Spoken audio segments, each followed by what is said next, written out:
Audible Incorporated is a seller and producer of spoken audio entertainment, information, and educational programming on the Internet.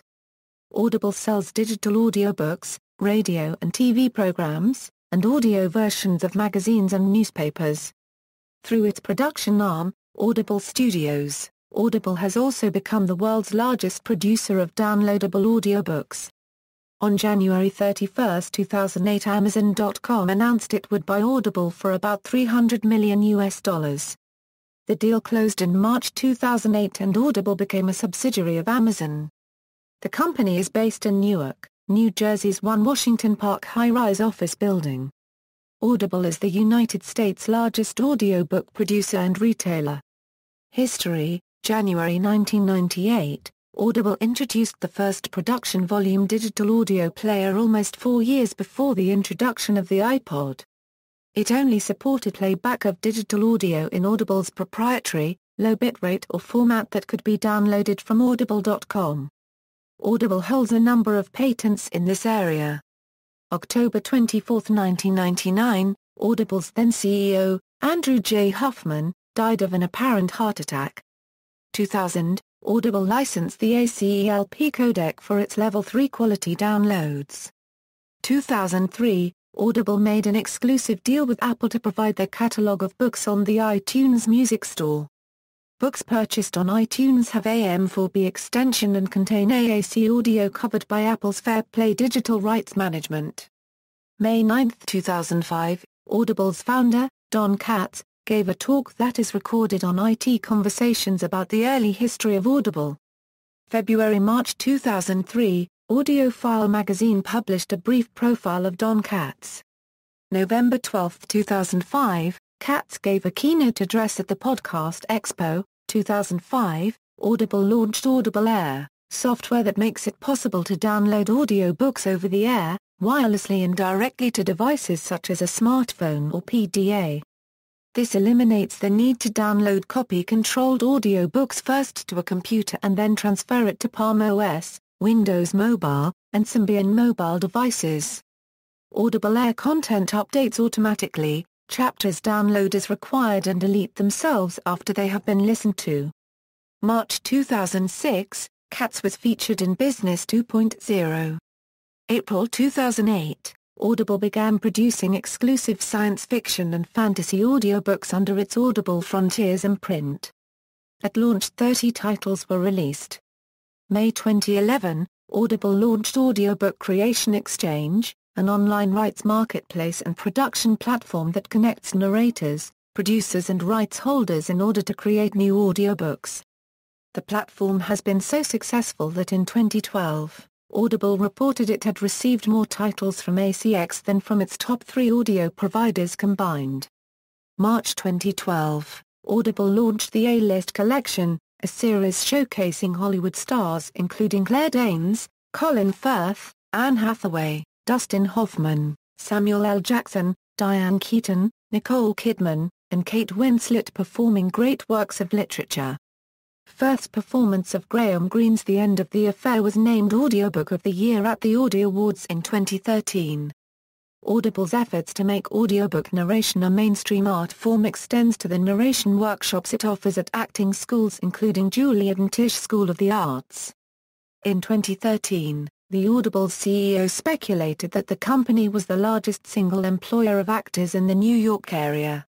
September 2012. Audible launched WhisperSync for Voice, an innovation that enables readers to switch seamlessly between reading a Kindle book and listening to the corresponding audiobook without losing their place.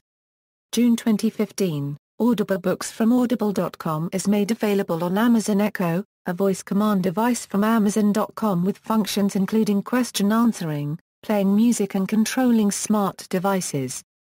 Website, pricing, and catalog. Audible's content includes over 150,000 audio programs from leading audiobook publishers, broadcasters, entertainers, magazine and newspaper publishers and business information providers, amounting to over 1,500,000 hours of audio programming.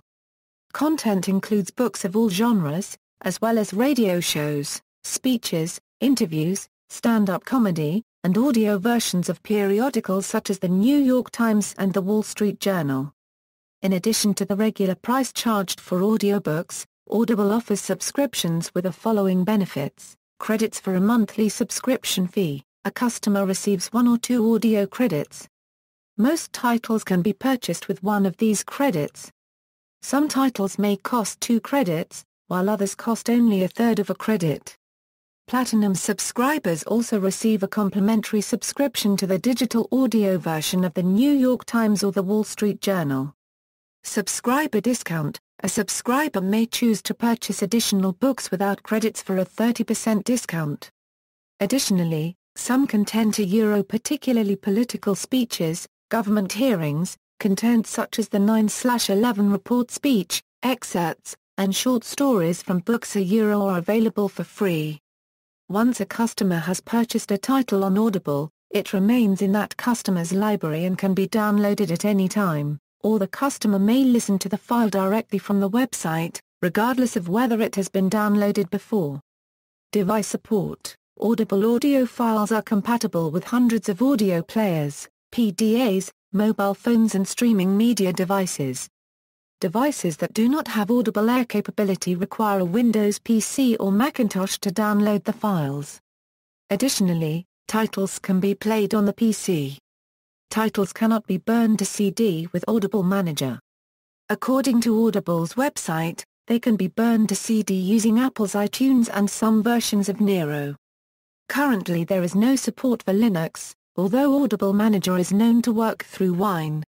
Prospective buyers of media players can check the Audible.com Device Center to verify whether the device will play all files, as well as play them at the desired level of audio fidelity. Audible players are available on Apple iPhones, iPods, Android, and Windows Phone devices. Quality: books can be downloaded in the following qualities. AAX files are encrypted M4Bs. The audio is encoded in AAC format. The quality is variable. While the vast majority of books are encoded at 64 kbits, 22.050 kHz, stereo, some are as low as 32K, mono. Radio plays are often encoded at 128 kbits and 44.1 kHz. Additionally, many audiobooks in Germany are encoded at the latter bit rate and are marketed as AAX+. However, there is no difference in the actual file format. Digital rights management: Audible's AW file format encapsulates sound encoded in either MP3 or the ACELP speech codec, but includes unauthorized playback prevention by means of an Audible username and password, which can be used on up to 4 computers and 3 smartphones at a time. Licenses are available for schools and libraries. Audible's content can only be played on selected mobile devices. Its software does enable users to burn a limited number of CDs for unrestricted playback, resulting in CDs that can be copied or converted to unrestricted digital audio formats. Because of the CD issue, Audible's use of digital rights management on its AW format has earned it criticism. While multiple software products are capable of removing the Audible DRM protection by re-encoding in other formats, Audible has been quick to threaten the software makers with lawsuits for discussing or promoting this ability, as happened with Riverpast Corporation and Goldwave Incorporated. Responses have varied, with Riverpast removing the capability from their software, and Goldwave retaining the capability, but censoring discussions about the ability in its support forums. But there are still many other software tools from non-US countries which easily bypass the DRM control of Audible either with a sound recording or virtual CD burning method. After Apple's abandonment of most DRM measures, Amazon's downloads ceasing to use it, Audible's DRM system is one of the few remaining in place. Many Audible listings displayed to non-US customers contain the following text: "We are not authorized to sell this title to your geographic location." According to Audible, this is because the publisher who has provided the title does not have the rights to distribute the file in a given region. When a user is logged in, titles that he or she cannot purchase will be hidden. There were hopes that Amazon, after its purchase of Audible, would remove the DRM from its audiobook selection, in keeping with the current trend in the industry. Nevertheless, Audible's products continue to have DRM, in keeping with Amazon's policy of DRM protecting its Kindle e-books, which have DRM that allows for a finite, yet undisclosed number of downloads at the discretion of the publisher. However, Audible titles that are DRM-free can be copied to the Kindle and made functional. Audible is able to offer DRM-free titles for content providers who wish to do so. Market power. Audible is the exclusive supplier of online internet audiobook content to Amazon and iTunes. Amazon operates the Audiobook Creation Exchange, which enables individual authors or publishers to work with professional actors and producers to create audiobooks, which are then distributed to Amazon and iTunes. The service is available to residents of the United States and the United Kingdom. References. External links. Official website.